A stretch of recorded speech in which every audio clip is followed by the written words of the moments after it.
মৰমৰ দুঃসময়ৰ এই জটিল ক্ষণত আশা কৰোঁ তুমি ভালে আছা। মোৰো ভালেই। জানা, বহুদিনৰ মূৰত আজি মোৰ পাজিখিৰি আঙুলিকেইটাত পুনৰ কলমটো তুলি লৈছোঁ। সন্মুখত এখন উকা কাগজ আৰু হৃদয়ত কিছুমান এৰাল চিগা শব্দৰ উচপিচনি।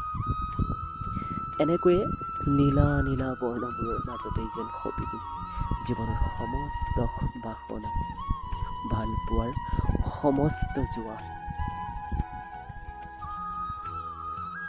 তুমি জানানে, কলমটো তুলি লৈয়ে আজি মোৰ দুহাত কঁপি উঠিছে। বিশ্বত ত্ৰাস সৃষ্টি কৰিছে মহামাৰী কৰোণাই। বিশ্বৰ উন্নত দেশবোৰো শিৰণত হৈছে কৰোণাৰ সন্মুখত। আমেৰিকাত মানুহ মৰিছে, ইটালীত মানুহ মৰিছে। দুৰ্বিষহ জীৱন যন্ত্ৰণাত কঁকাই থকা দেখিছোঁ। আৰু দুৰ্ভাগ্যবশতঃ শেহতীয়াকৈ আমাৰ দেশখনো কৰোণাৰ চিকাৰ হ'ল। আহিল জনতা কাৰফিউ, লকডাউন, কোৱাৰেণ্টাইনৰ দৰে বহুতো অব্যৱহৃত শব্দ। আৰু তাৰ পিছত ঠিক এনেদৰে আমি দুয়োৰ পৰা আঁতৰি আহিলোঁ। আচলতে আমাক আঁতৰ কৰোৱা হ'ল। আজি বতাহ চাগে বৰকৈ আমনি কৰিছে জানা। মোৰ কোঠাটোৰ সোঁৱে বাওঁৱে জোৰকৈ খুন্দিয়াইছে। আকাশখনো গোমা, ঠিক মোৰ মনটোৰ দৰে। বোধ কৰোঁ এজাক বৰষুণ আহিব।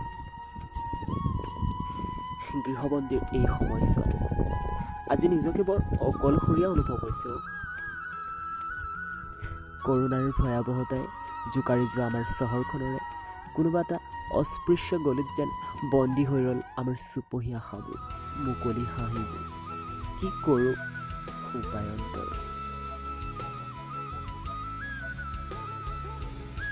জানা নীলা, সময় আৰু প্ৰকৃতি দুজন প্ৰকৃত শিক্ষক, যি আমাক বহু কথাই ব্যৱহাৰিকভাৱে শিকাই যোৱাত সহায় কৰে। কৰোণাও বিশেষ একো নহয়, পৃথিৱীৰ মলিনতাৰ অন্য এক ৰূপ। আমি পৃথিৱীখন মলিন কৰিছোঁ অপ্ৰেমেৰে, হত্যা, হিংসা আৰু কপটতাৰে। তাৰ পিছতো নিজৰ সুখ বিচাৰি বিভোৰ হৈ পৰোঁ, প্ৰাপ্তি অপ্ৰাপ্তিৰ লেখযোগ কৰোঁ। আমনি পাইছে চাগৈ ন? আচলতে তোমাক লগ পালেওচোন মই এই ভাষণেৰে তোমাক ব্যতিব্যস্ত কৰি তোলোঁ। সেয়ে বোধ কৰোঁ অভ্যাসটো এই চিঠিখনৰ মাজতো নগ'ল।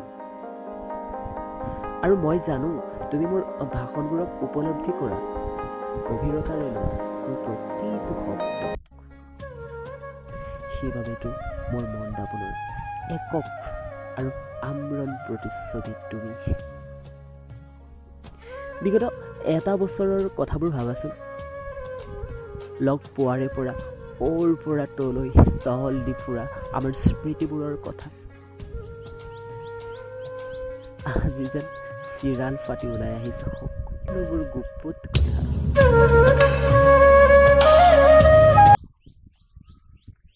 বাৰু, বাকীবোৰ বাদ দিয়া। গৃহবন্দীৰ এই সময়খিনি তুমি কিদৰে কটাইছা? মই কোৱা কিতাপবোৰ পঢ়িছানে? মোৰ যে বহুত কাম জানা, 1 মিনিটো আহৰি নাই। খুৰাৰ সৈতে ঘৰুৱা কামবোৰত খুৰাক হাত উজান দিছোঁ। ভাল লগা কামবোৰ কৰিছোঁ, যেনে 2-4খন উপন্যাস পঢ়িছোঁ, ছবি আঁকিছোঁ, গান গাইছোঁ, ভণ্টি ভাইটিহঁতৰ সৈতে খেলিছোঁ। এনেদৰেই পাৰ কৰিছোঁ। আচলতে কি জানা, লকডাউনে আমাক পৃথক হ'বলৈ শিকোৱা নাই, বৰং একাত্ম হ'বলৈ শিকাইছে ঘৰৰ মানুহখিনিৰ সৈতে। ব্যস্ততাৰে ভৰা কৰ্মজীৱনৰ আওতাত নিজ মাতৃৰ মুখ নেদেখা বহুজনে আজি নিজ মাতৃক কাষৰতে পাইছে।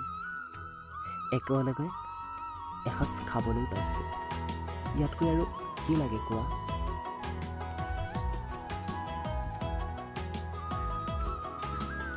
নীলা, ভাল হ'ব পৃথিৱীৰ অসুখ।